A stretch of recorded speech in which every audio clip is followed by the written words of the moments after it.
membuat santan dari kelapa. Kelapa dibelah menjadi dua. Jangan lupa saling sapa dengan yang muda maupun yang tua. Shalom. Kita masuk pada renungan malam bagian 1, yang mana bagian 1 dan 2 ini akan dipelajari dengan judul Dari Badai Laut ke Awan Surga. Dalam pelajaran ini kita akan membaca Daniel 7, 2 Tesalonika 2 ayat 1 sampai 12, Roma 8 ayat 1, Markus 13 ayat 26, Lukas 9 ayat 26, Lukas 12 ayat 8, dan 1 Timotius 2 ayat 5. Ayat hafalan dikutip dari Daniel 7 ayat 27 yang berbunyi, maka pemerintahan, kekuasaan dan kebesaran dari kerajaan-kerajaan di bawah semesta langit akan diberikan kepada orang-orang kudus umat yang maha tinggi. Pemerintahan mereka adalah pemerintahan yang kekal, dan segala kekuasaan akan mengabdi dan patuh kepada mereka. Penglihatan di Daniel 7 adalah topik kita untuk pekan ini, sejajar dengan mimpi dalam Daniel 2. Tetapi Daniel 7 memperluas apa yang diungkapkan dalam Daniel 2. Pertama, penglihatan terjadi pada malam hari dan menggambarkan laut yang tergoncang oleh keempat angin.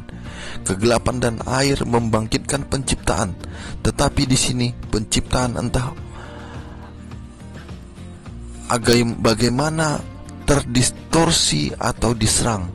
Kedua, hewan-hewan dalam penglihatan itu najis dan campuran, yang merupakan pelanggaran terhadap tatanan penciptaan. Ketiga, hewan-hewan tersebut digambarkan dengan mengerahkan kekuasaan. Dengan demikian, tampak bahwa kekuasaan yang diberikan Allah kepada Adam di Taman Eden telah direbut oleh kekuatan-kekuatan ini.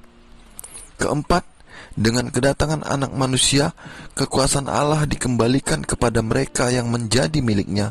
Apa yang hilang dari Adam di Taman Eden, anak manusia pulihkan dalam penghakiman surgawi.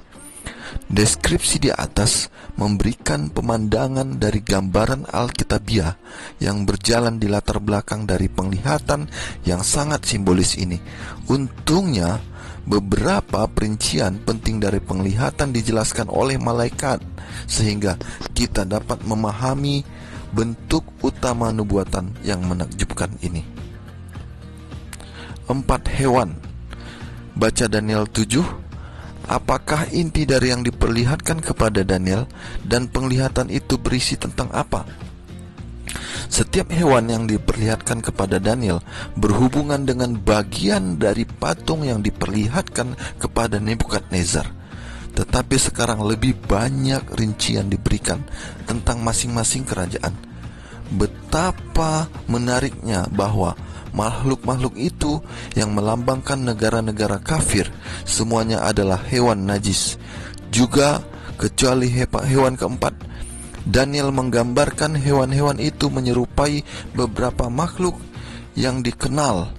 Jadi hewan itu bukan simbol yang sewenang-wenang, karena masing-masing memiliki beberapa karakteristik atau menunjuk ke beberapa aspek kerajaan yang diwakilinya. Antara lain, singa adalah representasi Babel yang paling pas. Singa-singa bersayap menghiasi dinding-dinding istana dan karya seni Babel lainnya. Singa yang digambarkan dalam penglihatan akhirnya sayapnya dicabut, dibuat untuk berdiri tegak seperti manusia dan menerima hati manusia. Proses ini melambangkan kemerosotan kerajaan Babel di bawah raja-raja selanjutnya. Berikutnya, beruang. Beruang mewakili kerajaan Media Persia.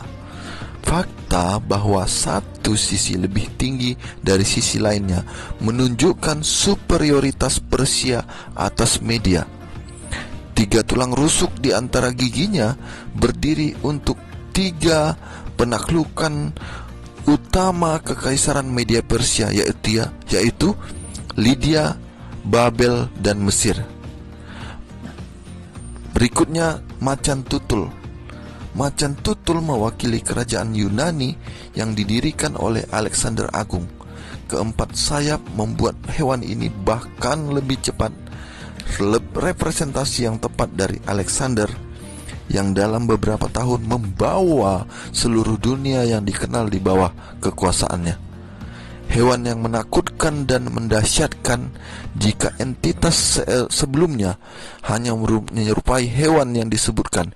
Yang ini adalah entitas untuk dirinya sendiri. Artinya, yang pertama digambarkan sebagai seperti singa atau seperti beruang, tetapi yang ini tidak digambarkan seperti apapun. Hewan bertanduk banyak ini juga tampak jauh lebih kejam dan rakus dari yang sebelumnya. Dengan demikian, ini adalah representasi yang tepat dari Roma kafir yang menaklukkan, memerintah, dan menginjak-injak di dunia dengan besi.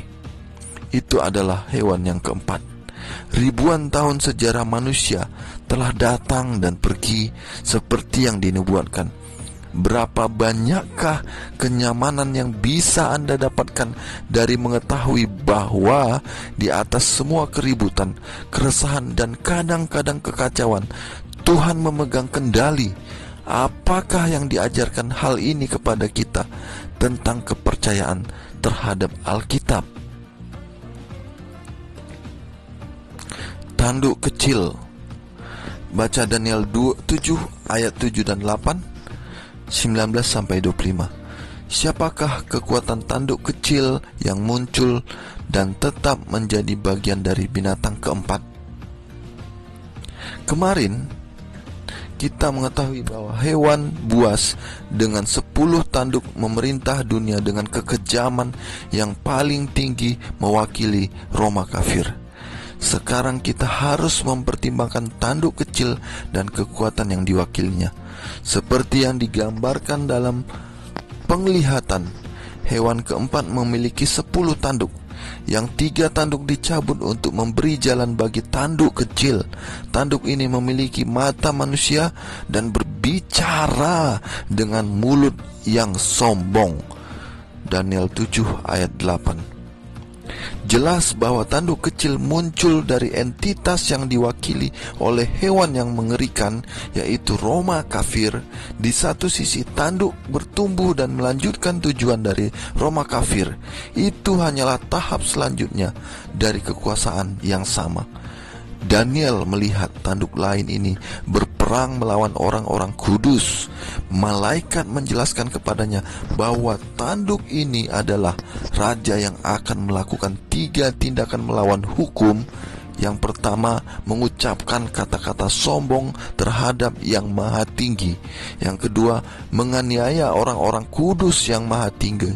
Dan yang ketiga, berniat untuk mengubah waktu dan hukum. Dan sebagai konsekuensinya, orang-orang kudus akan diberikan ke dalam tangannya. Selanjutnya, malaikat memberikan kerangka waktu untuk kegiatan tanduk kecil, 1 masa, 2 masa, dan setengah masa. Dalam contoh bahasa nubuatan ini, kata masa berarti tahun dan waktu ekspresi menandakan tahun, bentuk ganda 2 tahun. Oleh karena itu, ini adalah periode 3,5 tahun nubuatan yang menurut prinsip tahun hari menunjukkan periode 1260 tahun. Selama waktu ini, tanduk kecil akan melakukan serangan terhadap Allah, menganiaya orang-orang kudus, dan berusaha untuk mengubah hukum Allah. Baca 2 Tesalonika 2 ayat 1-12. Kesamaan apakah yang ada antara manusia durhaka dan tanduk kecil? Kekuatan apakah yang kita yakini dibicarakan dalam hal ini, dan mengapa? Apakah satu-satunya kekuatan yang muncul dari Roma penyembah berhala, tetapi tetap menjadi bagian dari Roma, suatu kekuatan yang membentang dari zaman Roma penyembah berhala sampai akhir dunia, artinya masih ada sekarang? Tahta diletakkan. Setelah penglihatan keempat hewan dan kegiatan tanduk kecil, Nabi melihat pemandangan penghakiman di surga. Ditulis dalam Daniel 7 ayat 9, 10, 13, dan 14.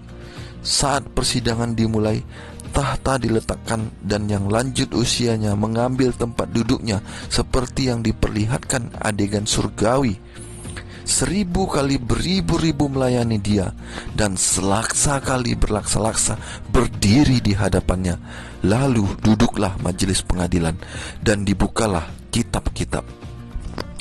Yang penting untuk dicatat tentang penghakiman ini adalah bahwa hal itu terjadi setelah periode 1260 tahun aktivitas tanduk kecil, dimulai dari tahun 538 sampai 1798 Masehi. Lihat pelajaran berikutnya. Tetapi sebelum pembentukan kerajaan terakhir Allah, 3 kali dalam penglihatan urutan berikut ini muncul, yaitu urutan pertama, masa tanduk kecil tahun 538 sampai 1798. Urutan kedua, penghakiman surgawi, dan urutan ketiga, kerajaan kekal Allah. Baca Daniel 7 ayat 12, 14, 21, 22, 26, dan 27. Dalam hal apakah penghakiman bermanfaat bagi umat Allah? Perjanjian Lama menggambarkan beberapa tindakan penghakiman dari kemah dan bait suci, tetapi penghakiman yang disebutkan di sini berbeda. Ini adalah penghakiman universal yang mempengaruhi tidak hanya tanduk kecil, tetapi juga orang-orang kudus dari Yang Maha Tinggi, yang pada akhirnya akan menerima kerajaan.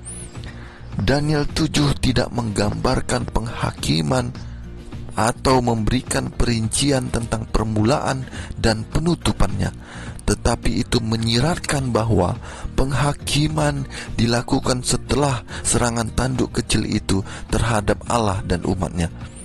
Maksudnya di sini adalah untuk menekankan permulaan penghakiman dalam proporsi universal. Dari Daniel 8 dan 9 kita akan belajar tentang waktu penghakiman dimulai dan fakta bahwa penghakiman ini terkait dengan pemurnian bait suci surgawi pada hari pendamaian surgawi. Pelajaran di sini adalah bahwa kita jelas memiliki penghakiman pra-advent di surga yang akan menyokong umat Allah. Baca Daniel 7 ayat 22. Mengapakah pemahaman tentang apa yang Yesus capai bagi kita di kayu salib begitu penting sehingga kita dapat memiliki kepastian pada hari penghakiman? Harapan apakah yang akan kita miliki atau bahkan dapat kita miliki tanpa salib? Lihat Roma 8 ayat 1.